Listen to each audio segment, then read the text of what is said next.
All right, the worst of American politics on display today in New York. Alvin Bragg, the pawn controlled by Biden's DOJ, tasked with destroying Trump before he can take power again. And today was the first step in that process. As Trump arrived in Manhattan court, the scowl on the former president's face, of course, said it all. The former president surrounded by attorneys and arraigned for concealing a meager payment to a porn star. And there he was walking in, all business.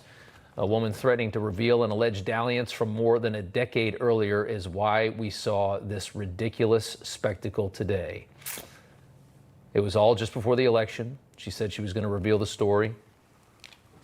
After digging into every corner of a billionaire former president's complex life, this is the case that Alvin Bragg has come up with.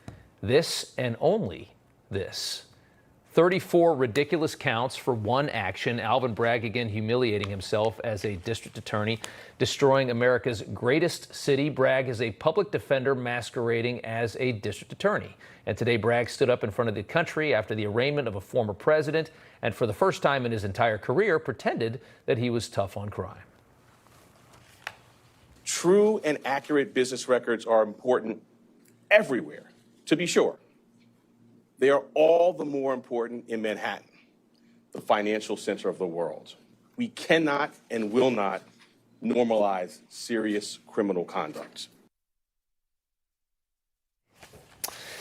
So Alvin Bragg is not going to normalize serious crime in New York. He actually said that. We wish this was a parody. It is not. One of the most interesting pictures from inside the courtroom today, and we can take it full, shows the prosecution and the defense. And in that photo right there highlighted is the man you can see right there. Highlighted at the bottom is who we were looking at. That's Matthew Coangelo, who until just a few months ago was one of the highest ranking officials at Joe Biden and Merrick Garland's hyper-politicized Department of Justice. Coangelo spent his time at the DOJ trying to get Donald Trump, and now he's moved to New York. The fact that they're so comfortable with this man, Coangelo, in court today, right next to the president, so comfortable blatantly showing off that Biden's DOJ is in on this assault against the president's 2024 opponent, should concern you. They don't care about the optics. That's how much they need this, and they know that they have the power to get away with it. Permanent Washington has fully aligned with the Democrat Party. They have nothing left to fear, and they're flaunting it by bringing that man into the room. You look at the players in this case. You have a judge so partisan he threw Trump's 75-year-old accountant in Rikers Island for a tax crime. A judge whose daughter is so blindly partisan and brain dead she worked for Kamala's presidential campaign. Where do you think she got that politics from? I'd say the man on the left. You have a DA who was elected while promising to get Donald Trump. You have a former anti-Trump Biden DOJ official consulting the case against Biden's opponent. And of course, the case will be held in Manhattan, the most liberal county in the entire country. Additionally, the details of this indictment leaked out to the deep state's favorite reporter, a man named Michael Isikoff, who broke the FBI investigation into Russian collusion. The fact that this guy, Isikoff, got the story likely means that it came from somebody inside the Manhattan DA's office or over at DOJ. How unsurprising would it be if Alvin Bragg's team is trying so hard, so desperately to dress up weak misdemeanors into felonies while actually committing felonies themselves?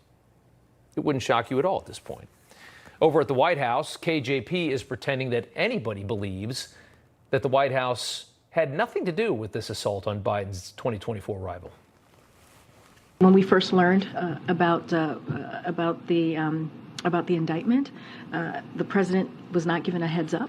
He was briefed by his chief of staff, and he learned about this just like all of you through the reporting. He learned about it just like all of us. They just saw it on MSNBC. Oh, Trump's been arraigned and he's been charged. Shocking. A Biden nominee leaves the DOJ to join this case, and they make a claim like this out loud. Again, they don't care if you know they're corrupt. The same way it doesn't matter that everybody knows Biden's been influence peddling and selling our country out to China. Doesn't matter. That's real power. And while Alvin Bragg humiliates himself by posing as somebody who cares about crime, The city that he rules over continues to rot. Bragg recently reduced felony charges, robbery charges, to misdemeanor for this man, a career criminal who's been arrested nearly 100 times. New York Post reports Rodney Johnson has been on a crime spree robbing low-wage workers. Does it get more despicable than that? He's arrested constantly in the city, and his charges again have been reduced, his bail set at $1. That's Alvin Bragg. But no story proves just how much of a hack Bragg is, a partisan hack, more than maybe this one. The most corrupt case New York has ever seen come out of a mayor's office, which Alvin Bragg somehow continues to ignore. The case of former Mayor Bill de Blasio's Marxist wife and the $850 million that she made disappear. After being given a huge pool of money to fight homelessness, Alvin Bragg has never shown interest in this case because his Marxist politics align with Bill de Blasio and his lesbian wife. Nearly $1 billion disappears. Nobody cares. Crime, despair, gangs, shootings, dead black kids all over East Brooklyn and the Bronx. Nobody cares. But $130,000 to a porn star, and Alvin Bragg will not rest until justice is served. Trump posting this 90 minutes ago on Truth Social. Alvin Bragg shut down the entire city. His son posted it as well. Called up 38,000 cops, closed down FDR Drive, spending $200 million in city funds, all for a $130,000 NDA. I never thought I would see this corruption in the United States. And if all this wasn't enough, a judgment that'll make Bragg's case just a bit more complicated. The Ninth Circuit Court of Appeals ordering Stormy Daniels to pay Trump another $120,000 in legal fees after her defamation case against Donald Trump. So now $600,000 in total. Alvin Bragg's star witness, and another headline revealing just how ridiculous this case is.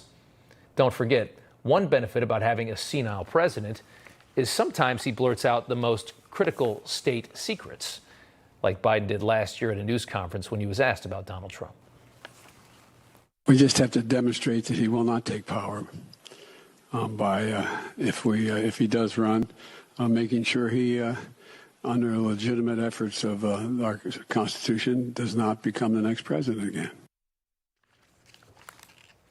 Isn't that something to hear that in retrospect?